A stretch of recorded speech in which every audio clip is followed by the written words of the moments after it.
ரோஜா petals பாருங்கள், பார்க்கவே ரொம்ப அழகாக இருக்குது. இதை வச்சு எப்படி நம்ம அதாவது ரோஸ் மில்க்குக்கான ரோஸ் எசன்ஸ் எப்படி செய்யலான்னு பார்க்கலாம் வாங்க. நம்ம சேனலை சப்ஸ்கிரைப் பண்ணாதவங்க கொஞ்சம் சப்ஸ்கிரைப் பண்ணிவிட்டு பக்கத்தில் பெல் ஐக்கான் கொடுத்து ஆள்னு கொடுங்க. அப்போ தான் நாங்கள் போடுற ஒவ்வொரு வீடியோ உங்களை சேரும். நான் அது ஃப்ளவர்லேருந்து பெட்டல்ஸ் தனியாக எடுத்து நல்லா வாஷ் பண்ணிட்டேன். ஏன்னா நிறையா புழு இருக்குங்க. காமனாகவே ரோஜா பூவில் புழு இருக்கும், அது தெரியாது. அதனால் நல்லா எடுத்துக்கிட்டு நல்லா ஒன்று ஒன்றா எடுத்து வச்சுட்டு நல்லா வாஷ் பண்ணி, நான் தண்ணி ரொம்ப சேர்க்கல, ஒரு 1/2 டம்ளர் தான் சேர்த்தேன்.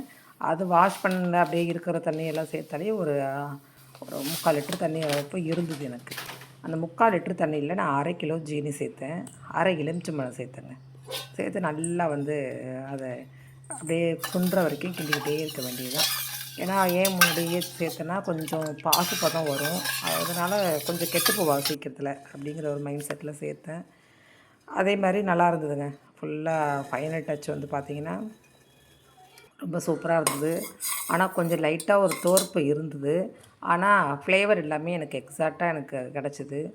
இது நமக்கு எந்த எசன்ஸும் இல்லை. கண்டிப்பாக ஃபுட் ஏஜென்ட் அப்படின்னு சொல்லி கெமிக்கல்ஸ் நிறையா இருக்குது, அது கண்டிப்பாக ஆட் பண்ணி தான் பேக் பண்ணுவாங்க.